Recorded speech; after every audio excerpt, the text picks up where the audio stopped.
नमस्ते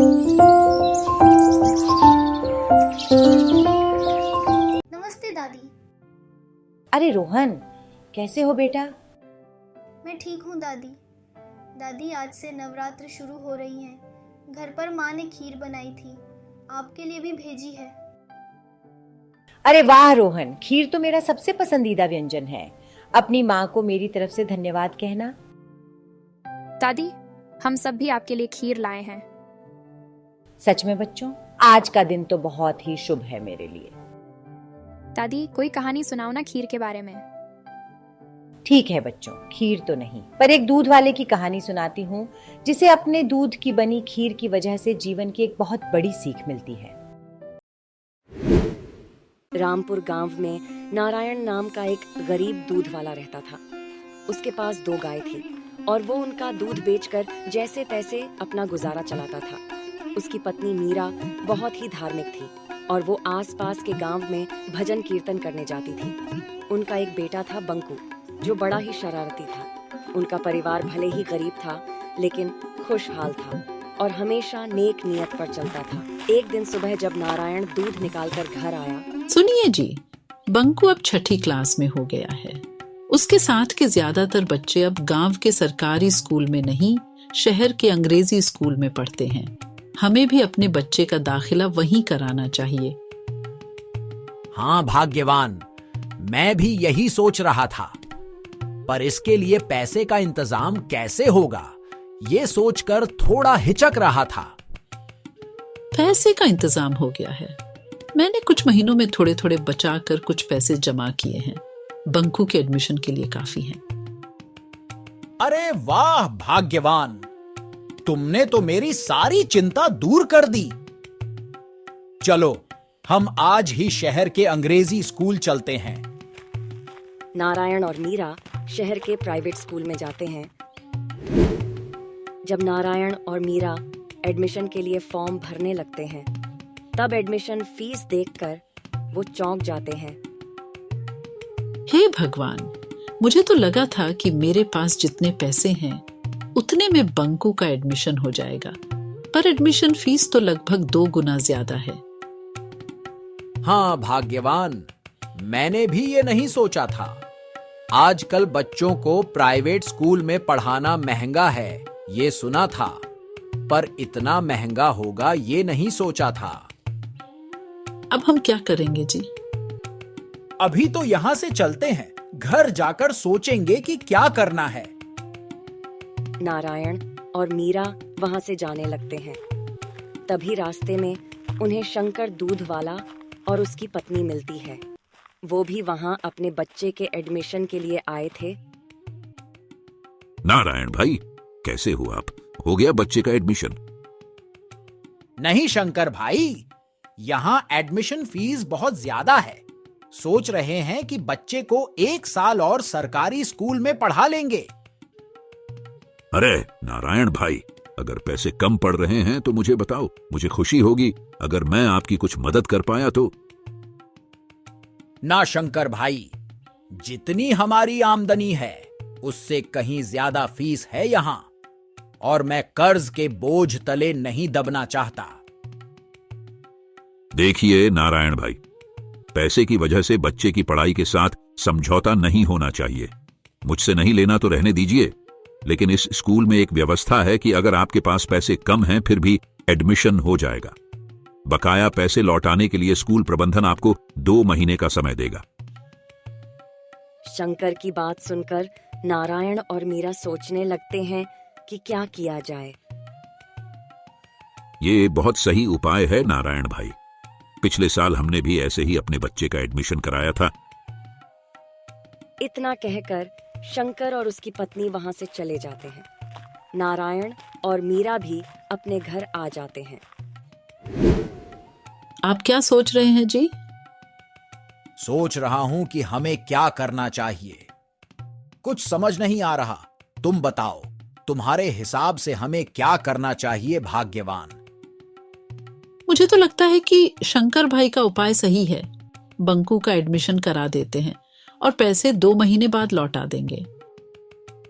पर भाग्यवान, हमारी उतनी आमदनी नहीं कि 2 महीने बाद पैसे लौटा देंगे। मुझे तो लगता है कि बंकू को 1 साल और सरकारी स्कूल में पढ़ा लेते हैं। यही सोचकर हमने पिछले साल भी बंकू का एडमिशन नहीं कराया। ऐसा कब तक चलेगा जी? आप शंकर भाई को देखिए, वो भी तो दूध बेचते हैं, फिर भी उनका बेटा अंग्रेजी स्कूल में पढ़ता है। बात तो सही है, शंकर शहर में दूध बेचता है, वहां गांव के मुकाबले ज्यादा भाव मिलता है, इसलिए उसकी माली हालत हमसे ज्यादा बेहतर है। तो जी आप भी दूध बेचने शहर क्यों नहीं जाते? अब तो यही करना पड़ेगा भाग्यवान। मैं अभी शंकर भाई के पास जाता हूं। अगर वो शहर में काम जमाने में मेरी मदद कर दे तो शायद हमारी बात बन जाए। इतना कहकर नारायण शंकर से मिलने उसकी गौशाला जाता है। अरे नारायण भाई, आप यहाँ, कहो कैसे आना हुआ? शंकर भाई, आपको तो पता है कि आज प्राइवेट स्कूल में बच्चे का एडमिशन कराने गए थे। आपने मदद की पेशकश की, उसके लिए आपका आभार। कोई बात नहीं भाई, आप सज्जन व्यक्ति हैं और हमारे मित्र भी। बताइए, बंकू के एडमिशन के लिए कितने पैसे कम पड़ रहे हैं? नहीं शंकर भाई, हमें आपसे पैसे नहीं चाहिए।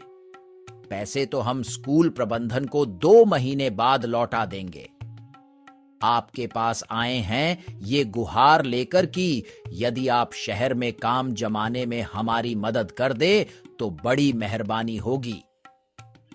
नारायण भाई, ये तो और भी सही है। मांग के मुकाबले मेरा दूध उत्पादन बहुत कम है।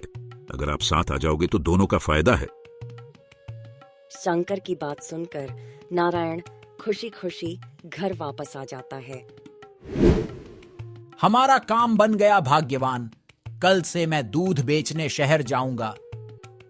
यह तो भगवान की बड़ी कृपा है हमारे ऊपर। अब हमारा बंकू भी अंग्रेजी स्कूल में पढ़ेगा। हाँ, हम कल ही स्कूल जाकर बंकू का एडमिशन करा देंगे।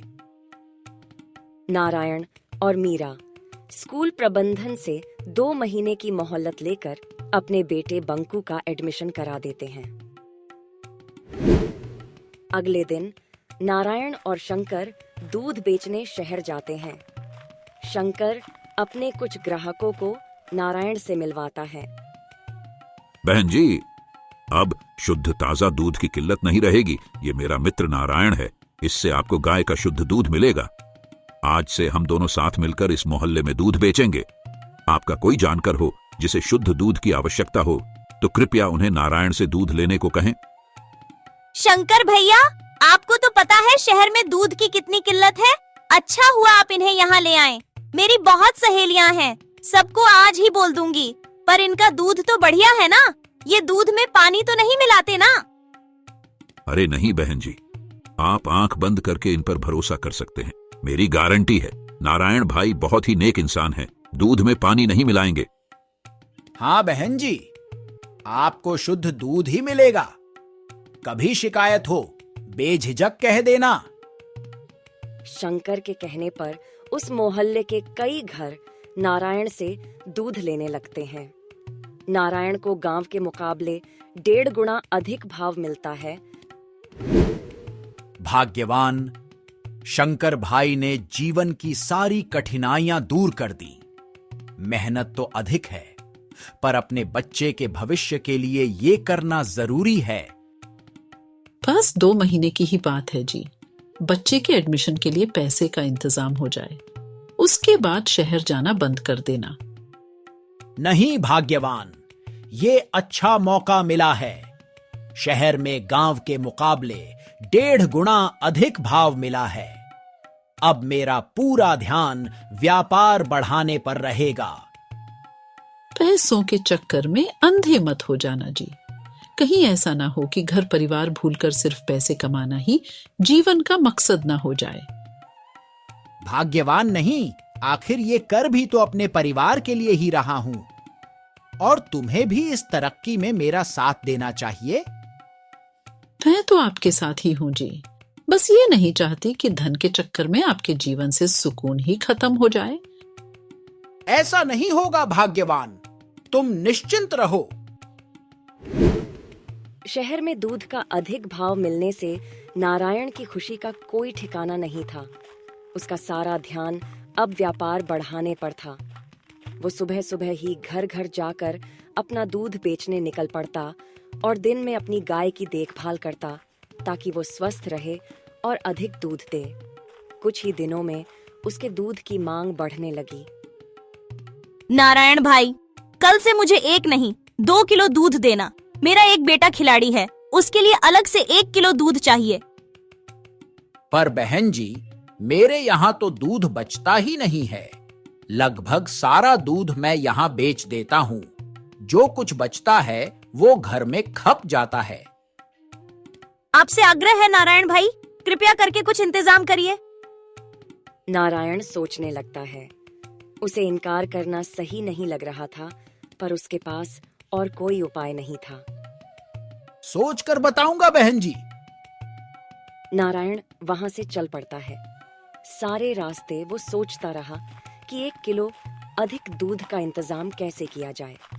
उसके दूध के 3 हिस्से होते हैं, एक जो वो शहर में बेचता है, एक जो उसके घर पर इस्तेमाल होता है और एक जो वो गाय के बच्चे के लिए छोड़ता है। नारायण को उपाय सूझता है कि वो बच्चे के हिस्से का दूध भी शहर में बेच देगा। पर कुछ ही दिनों में बच्चा कमजोर होने लगता है और मीरा को ये बात पता चल जाती है। आप क्या कर रहे हैं जी? पैसे के चक्कर में आप कितने क्रूर हो गए हैं कि बछड़े के हिस्से का दूध भी बेच रहे हैं। बस कुछ दिनों की बात है भाग्यवान, फिर हम एक और गाय खरीद लेंगे। अभी मेरे ग्राहकों की मांग बढ़ गई है, इसलिए ऐसा करना पड़ रहा है। कहीं मांग नहीं, आपका लालच बढ़ा है।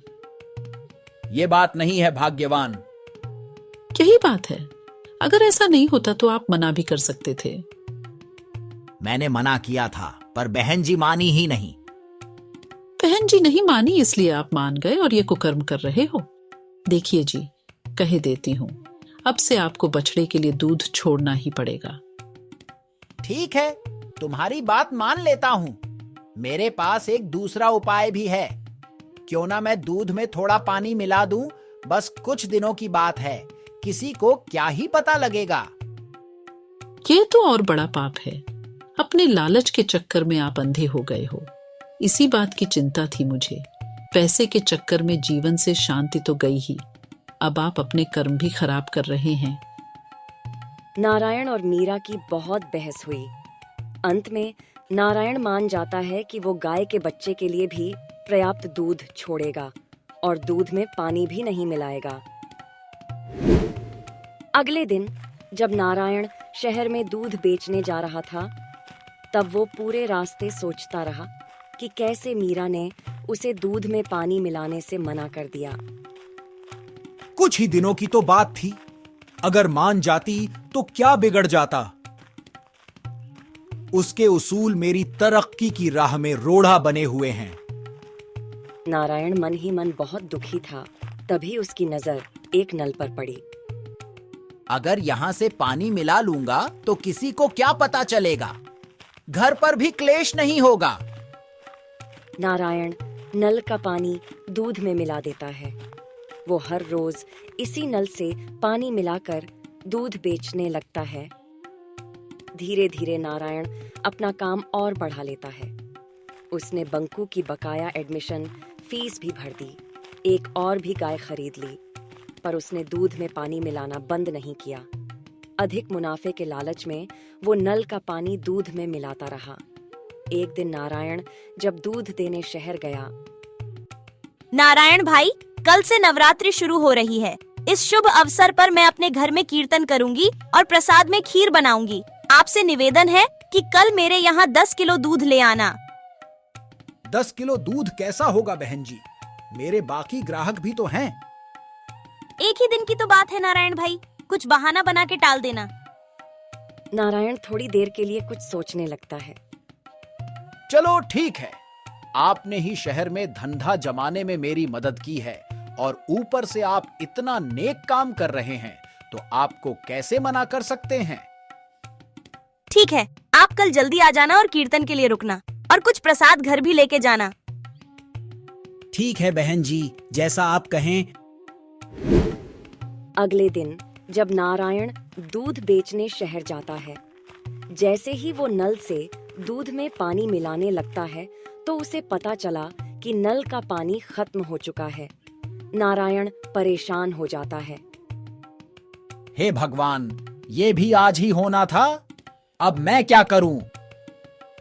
जिस नल से पीने का पानी आता था वो बंद था, लेकिन वहाँ एक और नल था जो हाथ धोने के पानी का था। नारायण सोचने लगता है कि क्या उस नल का पानी दूध में मिलाना चाहिए। क्या ही फर्क पड़ता है, जो होगा देखा जाएगा। ये सोचकर नारायण हाथ धोने का पानी दूध में मिला देता है। फिर कीर्तन में उसी पानी मिले हुए दूध की खीर बनती है। बहन जी नारायण को भी प्रसाद के रूप में खीर देती हैं, जिसे लेकर नारायण घर आता है। मीरा, ये लो तुम्हारे और बंकू के लिए खीर। अरे वाह, खीर कहाँ से लाए? अरे, वो शहर में जिनके यहां मैं दूध देने जाता हूं, उन्होंने नवरात्रि का कीर्तन करवाया था, उसी का प्रसाद है। खाने से पहले भगवान का भोग लगा लेना। जी हाँ, जरूर। बंकू को खीर इतनी पसंद आई कि सारी खीर अकेला खा जाता है। फिर अचानक रात में उसकी तबीयत बिगड़ जाती है। सुनिए जी, बंकू को लगातार उल्टी हो रही है और वो बुखार में तप रहा है।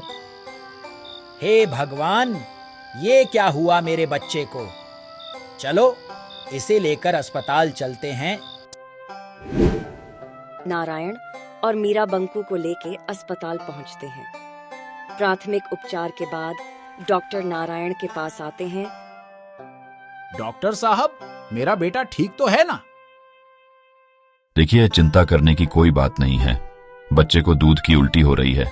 खराब दूध के कारण इसे फूड पॉइजनिंग हुई है। ये सुनकर नारायण को गहरा सदमा लगता है। पर डॉक्टर साहब, बंकू ने दूध तो पिया ही नहीं, इसने तो बस प्रसाद में थोड़ी सी खीर खाई थी। तो बहन जी, खीर भी तो दूध से ही बनती है। चिंता करने की कोई बात नहीं है। बंकू 1-2 दिन में ठीक हो जाएगा। ऐसा कहकर डॉक्टर वहां से चला जाता है। सुनिए जी, आपकी बहन जी ने खीर बनाई थी या जहर? लोगों की सेहत की बिल्कुल भी परवाह नहीं है। मेरे बेटे को कुछ हो जाता तो? बहन जी ने तो खीर ही बनाई थी, भाग्यवान। पर मैंने जो उन्हें दूध दिया था वो ही जहर था, इसलिए गुनहगार मैं हूं। मतलब, ये कैसी बात कर रहे हो आप? हाँ भाग्यवान, तुम्हारे लाख मना करने के बाद भी मैं दूध में नल का पानी मिलाता रहा, और मेरे इन बुरे कर्मों की भरपाई आज मेरा बेटा कर रहा है। नारायण को बहुत पछतावा होता है। भाग्यवान, हो सके तो मुझे माफ कर देना। जरा सोचिए, अपने खुद का बेटा बीमार हुआ तो आपको एहसास हुआ, पर आपके दूध में बनी खीर तो न जाने कितने लोगों ने खाई होगी। किस किस से माफी मांगोगे? सबसे माफी मांगूंगा भाग्यवान, और आगे से कभी ऐसा नहीं करूंगा। अपनी गलती का एहसास होने पर मीरा इस शर्त पर कि आज के बाद वो कभी दूध में पानी नहीं मिलाएगा, नारायण को माफ कर देती है। नारायण फिर कभी दूध में पानी नहीं मिलाता और फिर से ईमानदारी की राह पर चल पड़ता है। तो बच्चों, बताओ इस कहानी से हमें क्या सीख मिलती है? यही दादी कि हमें लालच नहीं करना चाहिए। वो तो है बच्चों, पर कई बार हमारा लालच हमारे साथ साथ दूसरे का भी नुकसान करता है, और अगर हमारी वजह से किसी और का नुकसान हो तो ये बहुत बड़ा पाप होता है। हमें इससे बचना चाहिए और लोभ लालच नहीं करना चाहिए।